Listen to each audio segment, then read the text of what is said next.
Previously on Mark versus the Mountain. Big roofing day today. I did wake up and the weather app said we're going to get some snow. The devil is in the details, and the details are going to be right when we leave here. This house will probably take a little bit of a beating. Now it's time for the moment of truth, installing the glass, seeing if it slides. The prep sink in the island is not centered on the island. Move the plumbing. I'm Mark Ronchetti, Chief Meteorologist at KRQE News 13. We're still picking up showers. If I could be anywhere, I'd be on a mountainside watching a storm roll in.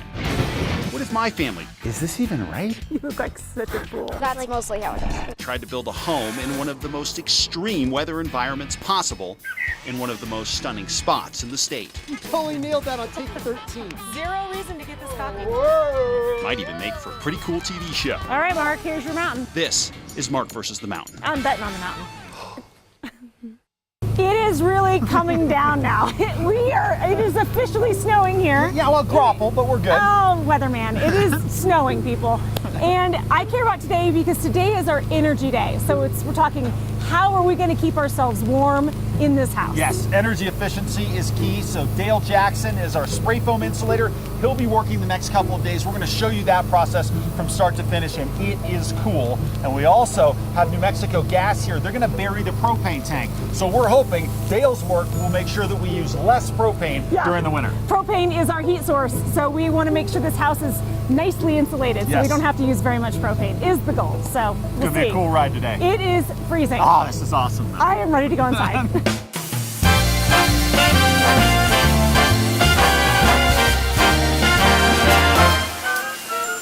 Hey little honey, I've got the money, let's blow it all. Come on, my baby, no if, buts, or maybes, let's have a ball. So in the walls, we usually spray about, well, we fill the cavity, so it's about 5.5 inches, which gives us about an R21. In the ceiling, we're going for an R49, so we'll essentially fill most of the bay up. What say we go take some of my dough, let's... It completely seals everything. The entire house is sealed up. There's no, around the boxes, it completely seals up. Any penetrations going to the exterior where you lose a lot of heat. All of those penetrations are completely sealed up, and everything is kind of binded together. Yeah, you know it, so let's go blow it all. We do it in our personal homes that we build. We do it in other contractors' homes, and the differences are just astronomical, to the point that we actually tore out all of the insulation in our personal house underneath and sprayed the floor and sprayed everything in it because the differences were just so drastic. Dale has offered Mark the opportunity to suit up and help below some of the insulation inside the house, which I, for one, think is a terrible idea. So Dale needs an extra hand with the spray foam, and there's no better person than me to handle this. Someone who has no idea what they're doing. Oh, snug. BJ's letting me use the old cowboy boots. These babies are broken in. So I think after we're done spray foaming, could be some time for some line dancing. Oh man, I can teach anybody. You're not going to see very well, but okay. It's getting it all over you. Hey, I'm with you.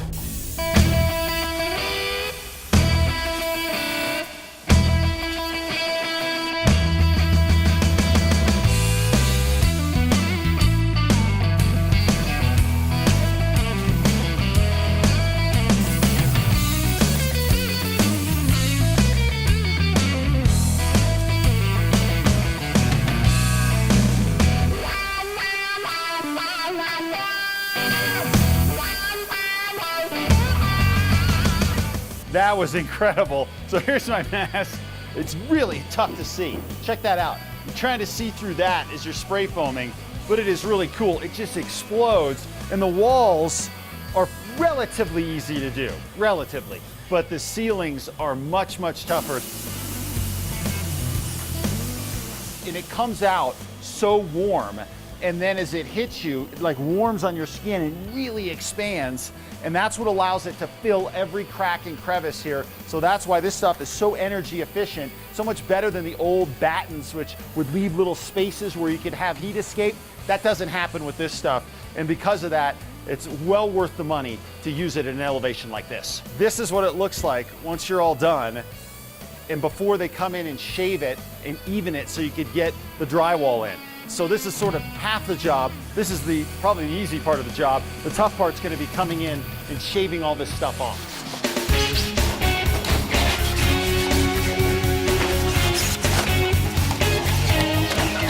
What the guys actually are starting to do now is they're downstairs and we use 3-foot essentially saw blades, and they kind of shave it down with the studs and make it nice and smooth. And then they come back with a curry comb like you would brush a horse with and scrape the studs off and clean it up and get it prepped for the sheetrockers. I think it's really cool that Dale Jackson, our spray foam insulation guy, named his truck after me. Mark on the mountains. Yeah, Mark on the mountains. Yeah. That's really cool. I mean, I didn't think he was going to do that, but it was a really nice gesture. It's a big team effort on his part. It really is. Yeah. I mean, I just really appreciate it. He's a team player. He's a team player. It really is.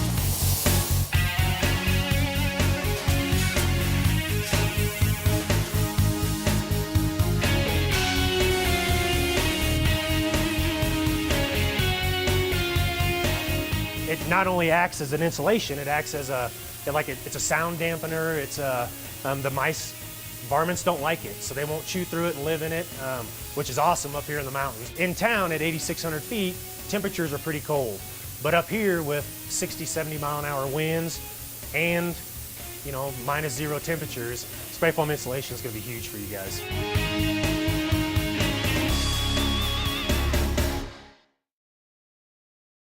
Here is our propane tank, a 1,000-gallon tank from northern New Mexico Gas.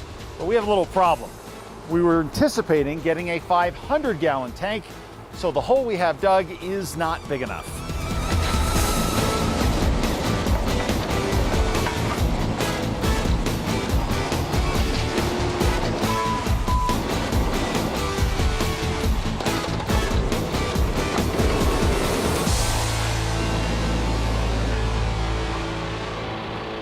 The house is roughly 2,600 square feet. So a house that size, 500-gallon tank's what we always set. But the logic behind it is, you're at the top of the mountain. They don't know how often they're going to get up here. Inclement weather, delivered by truck. So they don't want to take any chances. They want you having as much fuel as possible, make as few trips as possible up here to top you off. The reason that we're doing 1,000 at this one is because of where you're at, your location. Being up here this high on the mountain, delivery is, it's difficult for a big bobtail to come up here and deliver to this tank. So that's one of the reasons. The other reason is usage. We're not quite sure what your usage is going to be or how often you're going to be here running your heating system. So we just want to make sure that you're covered. And so that's why you're getting the big tank. We're going to roll with it. We just need to extend the hole, and you're going to have 1,000 gallons of propane in the ground. He's going to hook up to the tank, take it over to the pit that they're digging over there, and then we're going to put solid core block down on the bottom of the pit, place this on it, level the tank, and then they'll fill it back in and cover it.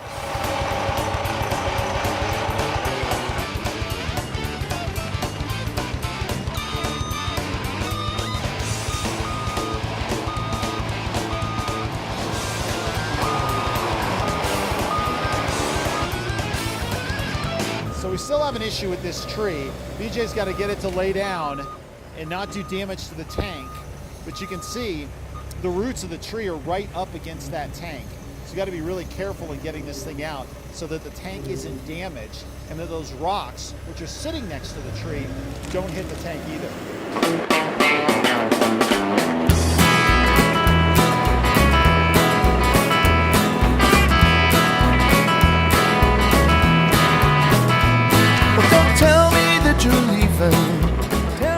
Last year, we didn't have much of a winter. Even up here, it wasn't great. Right. Are you guys preparing for a big time winter this year? We are, yes. We're kind of predicting that it's going to be a good year for us, and so all our drivers are ready to go with chains on the trucks, and you can tell this is mountainous terrain, so it's a challenge for us, but we're used to it. We've been doing it for a long time. A lot of people do a lot of different things in order to, increase those efficiencies and get more out of their heating system. And, it's important, especially at this elevation, to do that. Oh, yeah.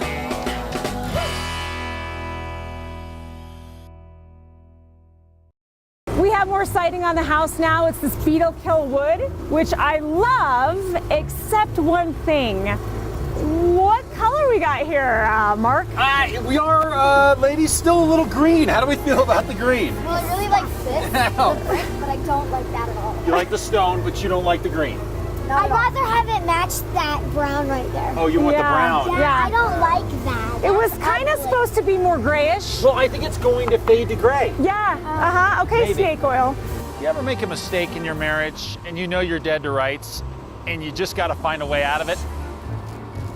I think that's where I am on the siding. And the side effect is the color it turns it, which gives it that aged barn look.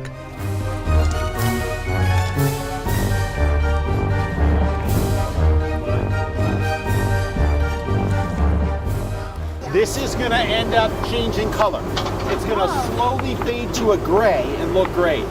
But right now, what's so cool is it matches my green ring. Oh. It's the same. Oh, well. And while it's my favorite color, it's not my favorite color for a mountain house. But I think what's going to happen over time, and my understanding is in looking this stuff up, is that it starts as a kind of a greenish color like this, but over time, it oxidizes into a gray. So time like 5-10 years. They're all right. I mean, I don't know what to do with this. It's just like a raging green at this point. So we have to find a solution. I don't really know. It is like the Grinch who sold Christmas green. No, it's not. It's pretty green, like Yoda green. Kristy's really concerned about this siding.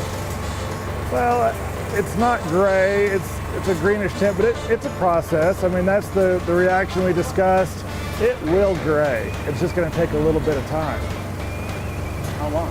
It'll probably take 10, 12 years, but it'll gray. I see. So I don't know if this is going to work. I have a feeling we're going to have to stay in this house. It is green. It is green. Like Grinch. Either it's got to start to fade, or we're going to have to stay in this house.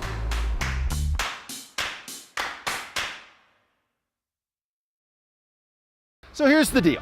We had this big piece of lumber taken off the lot and milled, and we're gonna put it in the kitchen above the island. A really cool feature as a surprise for Krysty. We're even gonna put it on BJ's truck and run it down the road, rough it up a little bit, put the snake oil on it to seal it up, and then put it in there. But as all of you know, Krysty hates the snake oil, so that makes this a no-go. We'll find another place to use it in the house, no doubt. But we need to find something else for over the kitchen island, and we think we may have done it. BJ made some calls. We've got a reclaimed wood beam we're gonna put in as a surprise to Krysty. So while she's working in the car, we'll try to sneak this in and then show it to her.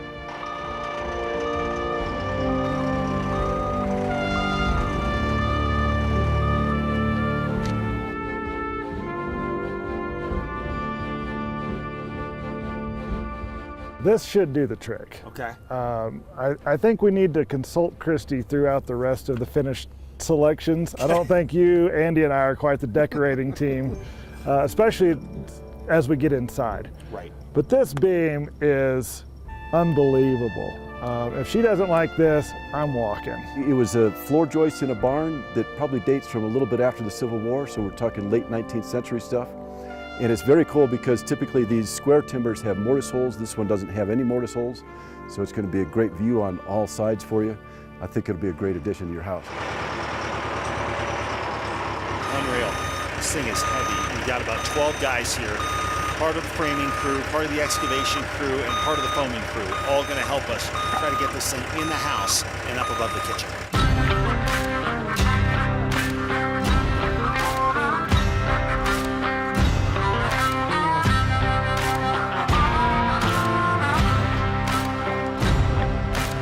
You can hide where you want to, you can run where you may, but nothing on earth gonna save you when the man comes down your way. All God's children sing you, dealing with your gun. His right arm's gonna strike you down for all those things you've done. When the man comes down your way, Lord, the man come down your way. This is intense. This thing is incredibly heavy. And there are 15 of us trying to get it into place. What they've got to do is get it onto the scaffolding here and then eventually lift it all the way up. When the man come down your way, Lord, the man come down your way. The devil's gotta get paid when the man come down your way.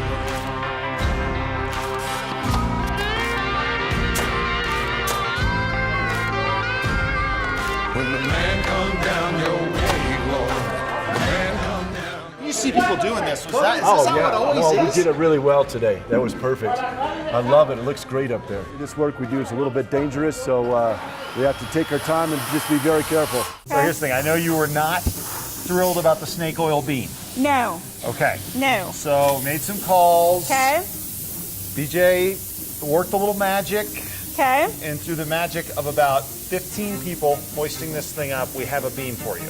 Okay, You ready? yeah. We're right there.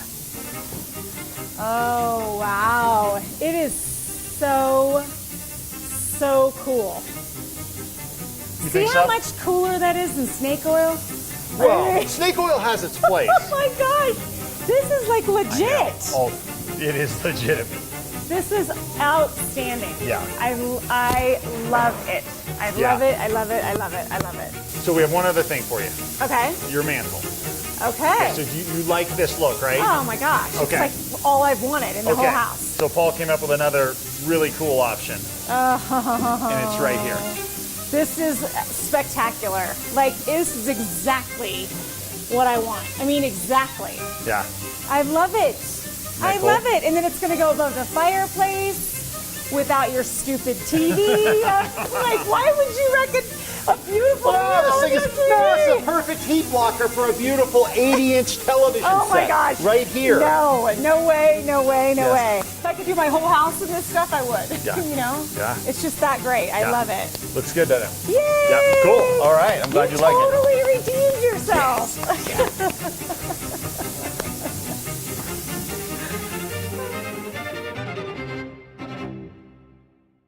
Next time on Mark versus the Mountain.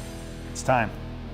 I know, I'm a little scared. Well, I want to start with the positives. We'll see how it goes. This is where we're going to ride out the storm. So if we don't get this off, we're just not going to have a heat source tonight.